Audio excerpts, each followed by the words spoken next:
Track and trace system की अगर हम बात करते हैं तो उसमें सीमेंट सेक्टर की भी बात की जाती है, specially cement sector, sugar sector और उस तरह से बाकी के 2-3 सेक्टर, फर्टिलाइजर सेक्टर और बात की जाती है इसके ऊपर। तो ट्रैक एंड ट्रेस सिस्टम की बात करें तो क्या समझते हैं कि कोई स्मगलिंग का या इस तरह का कोई बैच सिस्टम की बात भी सीमेंट के लिए कोई बेनिफिशियरी हो सकती है? अगर करंट सिनेरियो में बात की जाए तो सीमेंट सेक्टर बड़ा प्रेशर में है, क्योंकि डिमांड साइड पे इसमें थोड़े से मसले चल रहे हैं। ऑल्दो कि आपने बोला कि प्रॉफिट में इससे हमने इजाफा देखा है क्वार्टर, तो लेकिन क्योंकि डिमांड कम होती जाए तो आगे इसलिए इसमें थोड़े से रिस्क है कि डिमांड आगे अफगानिस्तान के अलावा तो कोई स्ट्रॉन्गर नहीं हो सकता सीमेंट अगर होता है। जी नाजरीन, तो मेरी वीडियोस और मुख्तलिफ प्रोग्राम्स देखने के लिए कारोबार के हवाले से देखते रहिए वीनस टीवी और इसको लाइक करना, सब्सक्राइब करना मत भूलिएगा।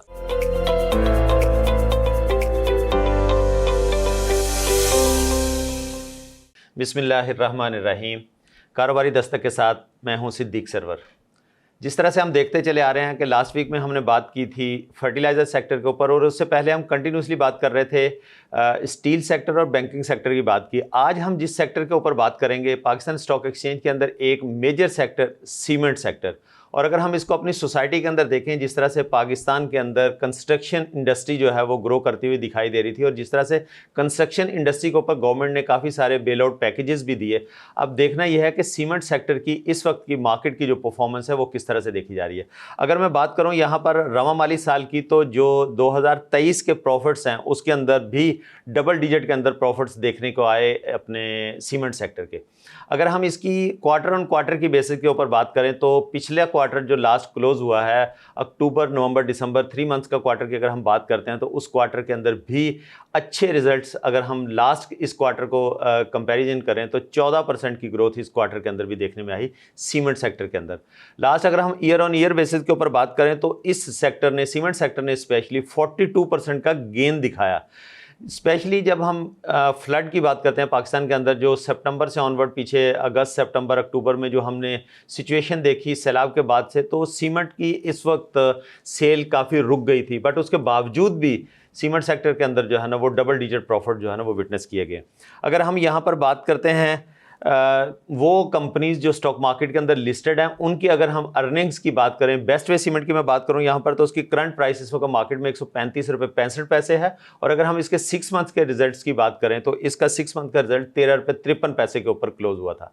अगर हम क्वार्टर की बात करें जिसके अंदर हमने 14% प्रॉफिट की बात की कि 14% का प्रॉफिट जो है ना वो दिखाया इसने सीमेंट सेक्टर ने, तो इसकी 7 रुपये 98 पैसे अप्रॉक्स वी कैन से के 8 रुपये का प्रॉफिट इस क्वार्टर में भी देखने को आया। इसी तरह से हम अगर दूसरे मेजर सीमेंट्स की बात करें, अटक सीमेंट की मैं बात करूं, अटक सीमेंट का मार्केट का रेट इस वक्त 57 रुपीज़ का और उसकी जो मार्केट की अर्निंग रही 6 मंथ की वो 4 रुपये 8 पैसे की। और अगर हम इसकी क्वार्टर की बात करें, लास्ट क्वार्टर जो दिसंबर में क्लोज हुआ तो 3 रुपये 24 पैसे। अगर हम इसको हाफ ईयरली के हिसाब से देखें तो इस क्वार्टर में प्रॉफिट्स जो है ना वो तमाम सेक्टर के सीमेंट सेक्टर के ज़्यादा अच्छे फील होते हुए दिखाई दिए। अगर हम बात करें डीजी खान सीमेंट, जो कि मार्केट का एक लीडर कहलाया जाता है सीमेंट सेक्टर का, 43.91 पैसे की इस वक्त की मार्केट की इस वीक की क्लोजिंग है और 2 रुपये 13 पैसे की अर्निंग। इसकी अर्निंग काफ़ी कम दिखाई दी दूसरे सीमेंट्स की जो निस्बत है, बट फिर भी इसका प्रॉफिट विटनेस किया जा रहा है 2 रुपये 13 पैसे की और क्वार्टर की अर्निंग 1 रुपये 24 पैसे की। यहाँ पर मैं बात करूँ लक्की सीमेंट की, लक्की सीमेंट का मार्केट का रेट जो है इस वक्त 402 रुपये 44 पैसे की क्लोजिंग है। उसके साथ 49 रुपीज़ और 32 पैसे की अर्निंग इसकी लास्ट 6 मंथ की विटनेस की गई। इसके साथ साथ अगर हम बात करें इसके क्वार्टर की, तो अगर हम यहाँ कंपैरिजन करें 6 मंथ को 49 रुपीज़ को देखें तो इस क्वार्टर में 32 रुपये और 51 पैसे की अर्निंग जो है ना वो इस क्वार्टर की इसकी विटनेस की गई। अब देखना यह है कि जिस तरह से कोयल की प्राइसेस जो है ना वो काफ़ी ज़्यादा इंटरनेशनल लेवल पे डिक्रीज हुई हैं।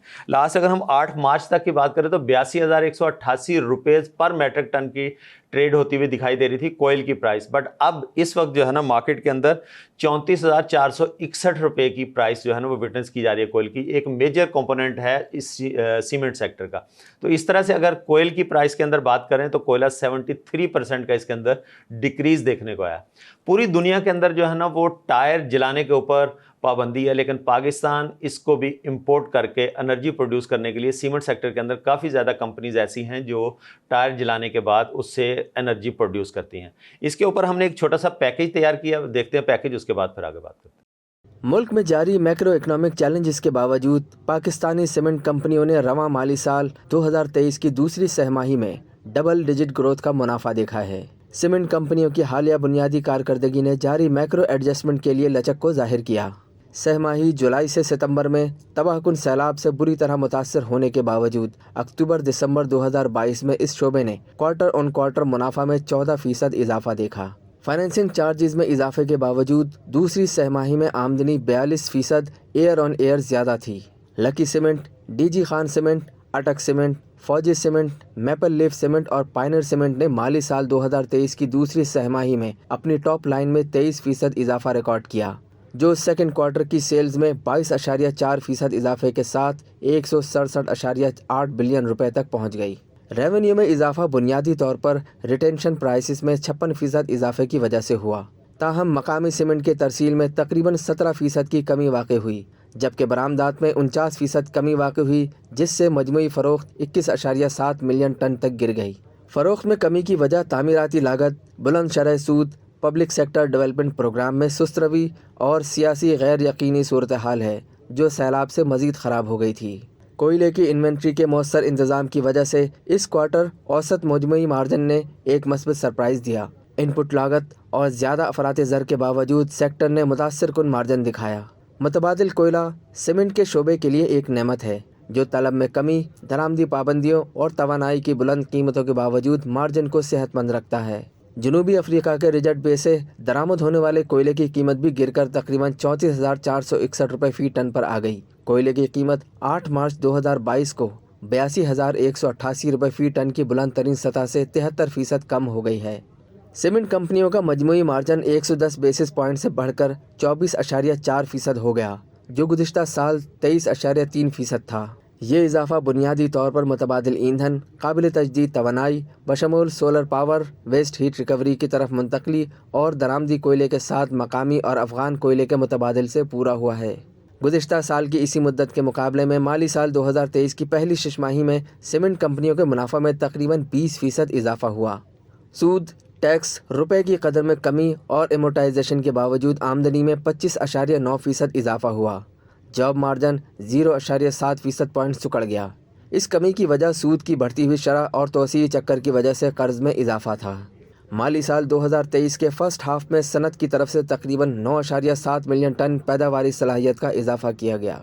जी नाजरीन, जिस तरह से आपने पैकेज देखा, पैकेज से पहले हम जो बात कर रहे थे, पैकेज के अंदर भी आपने बहुत सारी चीज़ें ऐसी देखी कि सीमेंट सेक्टर की इस वक्त की ग्रोथ जो है वो खास करके स्पेशली इस क्वार्टर में अच्छी विटनेस की गई लास्ट क्वार्टर की निस्बत। लास्ट क्वार्टर में जब हमने बात की थी पहले भी कि फ्लड की वजह से काफ़ी ज़्यादा जो कंस्ट्रक्शन इंडस्ट्री है या कंस्ट्रक्शन है वो काफ़ी हद तक रुक गई थी, लेकिन उसके बाद जब बहुत सारा नुकसान पाकिस्तान के बहुत सारे इंटीरियर सिंध के अंदर और बलूचिस्तान में विटनेस किया गया, तो उसके बाद सीमेंट की जो सेल थी उसके अंदर एक रिकॉर्ड इजाफा देखा गया। इसके ऊपर पूरे सिनेरियो के ऊपर बात करने के लिए हमारे साथ इस वक्त टेलीफोन लाइन पे मौजूद हैं स्पेक्ट्रम सिक्योरिटीज़ के हेड ऑफ रिसर्च जनाब अजीम साहब। अस्सलाम वालेकुम अजीम साहब।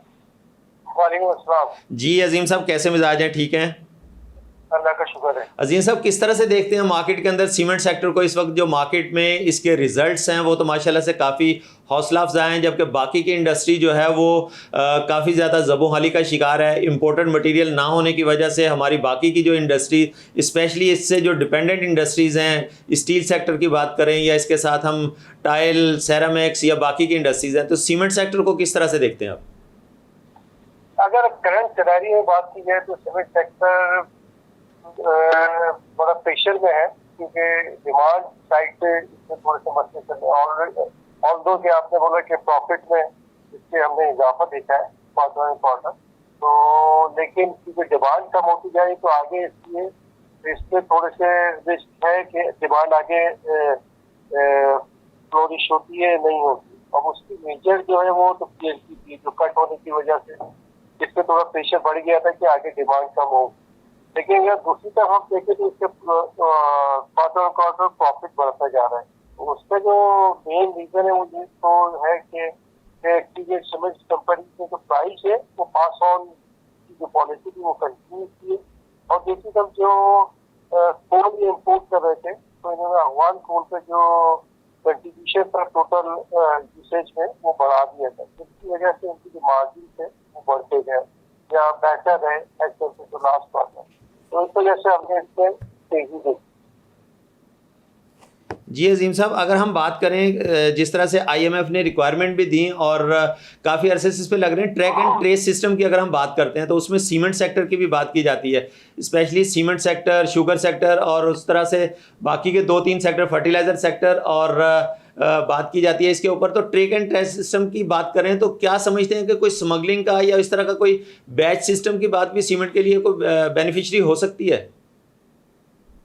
इस तरह की स्मगलिंग की जो आप बात कर रहे हैं वो तो सीमेंट में इस तरह का कुछ नहीं होता मेरे ख्याल में स्मगलिंग का, क्योंकि लोकल डिमांड भी है और इसके जो तो हमारा नाइबर कंट्री है अफगानिस्तान की, यहाँ पे ना हमें ईरानी सीमेंट ज्यादा आ रही है एज कम्पेयर टू पाकिस्तान, तो पाकिस्तान से सस्ती होती है।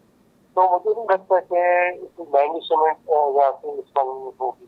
नहीं, जिस तरह से हमारी सीमेंट सेक्टर की इंपोर्ट तो है, सॉरी एक्सपोर्ट भी कर रहे हैं हम सीमेंट को, लेकिन उसके साथ साथ स्मगलिंग की बात भी काफ़ी जगह की जाती है। फेडरल बोर्ड ऑफ रेवेन्यू के भी बहुत सारे लोग जो है इसके ऊपर बात करते हैं। तो आप समझते हैं वाकई सीमेंट स्मगल होता है कहीं पे? नहीं, मैंने नहीं कहा कि सीमेंट कोई स्मगल होता है या सीमेंट कोई इस तरह की प्रोडक्ट की स्मगल हो सकती है। हमारे अफगानिस्तान के अलावा तो कोई स्मगल नहीं हो सकता सीमेंट अगर होता है। तो दूसरी तरफ इंडिया का बॉर्डर है, चाइना का बॉर्डर है, ईरान बॉर्डर, तो वहाँ तो कहीं भी नहीं जाता। नहीं, इंडिया तो हम वैसे ऑफिशियली एक्सपोर्ट कर रहे थे ना इसको। हाँ, यहाँ तो हम ऑफिशियली कर रहे थे, यहाँ तो स्मगल नहीं हो सकता क्योंकि यहाँ ऑलरेडी सस्ता है। तो स्मगल सिर्फ एक ही जगह हो सकता है, वो अफगानिस्तान है। अगर अफगानिस्तान में क्योंकि ईरान का इन्फ्लुएंस बहुत ज्यादा है ईरानी सीमेंट का, तो थोड़ा बहुत हो सकता है बॉर्डर साइड पे जा रहा हूँ, लेकिन ऐसा इतनी बड़ी क्वान्टिटी में नहीं जा रहा हूँ। ठीक है। अच्छा अजीम साहब, अगर हम देखें इस वक्त रॉ मटेरियल की बात की जाती है जो कि इंपोर्टेड है काफ़ी सारी इंडस्ट्रीज़ का, तो सीमेंट सेक्टर की भी बहुत सारी चीज़ें कंज्यूमेबल हैं, एडिटिव्स हैं, बहुत सारी चीज़ें ऐसी हैं जो कि इंपोर्ट पे बेस कर रही होती हैं। तो आप समझते हैं कि इंपोर्ट ना होने की वजह से सीमेंट सेक्टर भी सफ़र कर रही है? हाँ, स्टार्टिंग में क्या था क्योंकि हम कोल जो मेजर इनका रॉ मटेरियल वो इम्पोर्ट करते थे, तो वो जैसे अब हमारा रुपये में प्रेशर आया उसमें थोड़ा सा प्रॉब्लम हुआ। तो लेकिन दूसरी तरफ जो सीमेंट कंपनी का उन्होंने थोड़ा सा लोकल का कॉन्टेंट बढ़ा दिया टोटल में, और दूसरा अफगानिस्तान का हमने स्टार्ट कर दिया इम्पोर्ट, तो वो जो गैप आया था वो इस तरह से फिल हो गया, उससे इसकी कॉस्ट भी कम हो। इनिशियली हम इम्पैक्ट हमें नजर आया था सीमेंट सेक्टर पे कि कोल की बंद हो रही है, लेकिन आहिस्ता आहिस्ता वो खत्म हो गया। जी अजीम साहब, जिस तरह से स्टेट बैंक ने जो है वो कैश मार्जिन की रिक्वायरमेंट को विड्रॉ किया है, तो आप क्या समझते हैं इससे जो इम्पोर्टर्स हैं स्पेशली सीमेंट सेक्टर की आज हम बात कर रहे हैं, तो इससे फायदा होगा इंडस्ट्रीज को? हाँ, फायदा तो होगा ऐसा, लेकिन ये है कि अवेलेबल है डॉलर या नहीं है वो दूसरा क्वेश्चन है। कि अगर मिल जाते हैं इजीली डॉलर तो फिर तो बहुत ज्यादा फायदा होगा। अगर रेट हाई रेट पे मिल जाए तो थोड़ा सा मुश्किल हो जाएगा। ठीक है, ओवरऑल अगर ये 100% खत्म कर दी तो है तो पॉजिटिव ही जितने भी इम्पोर्टेशन।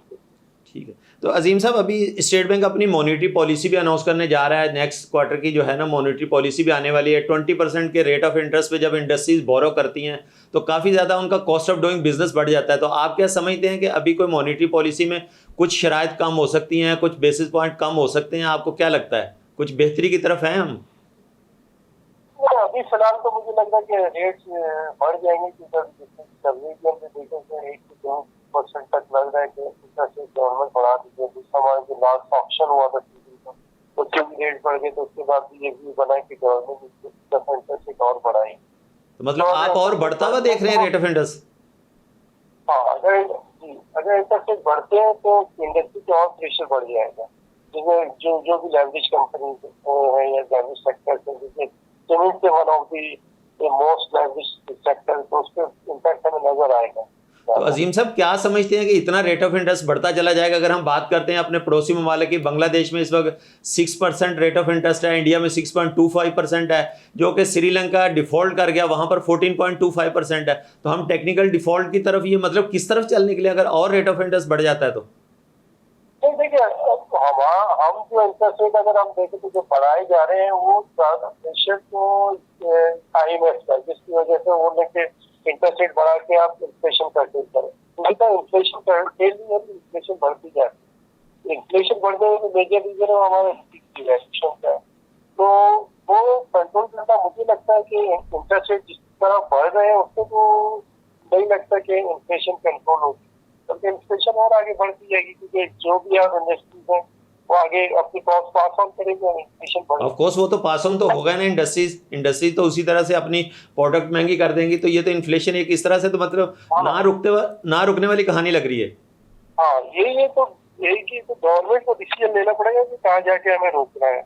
तो लगता है कि अब गवर्नमेंट भी ये इस 20-22% जाके उससे ज्यादा भी बढ़ जाती तो हमारी जो इकॉनमी वो सस्टेन नहीं कर सकती, हमारी के किसी भी कंट्री की सस्टेन कर सकती।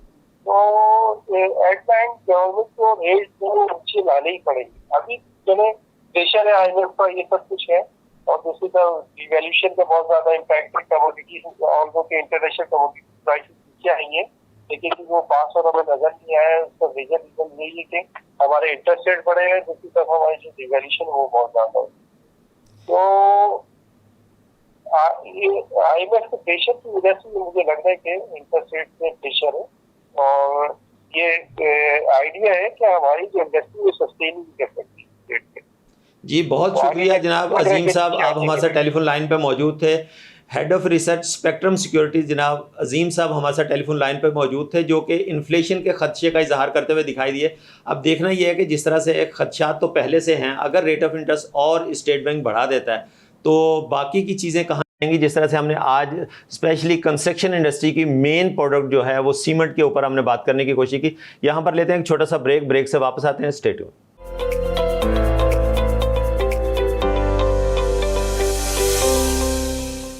देखें प्रोग्राम कारोबारी दस्तक हर इतवार सिर्फ वीनस HD पर।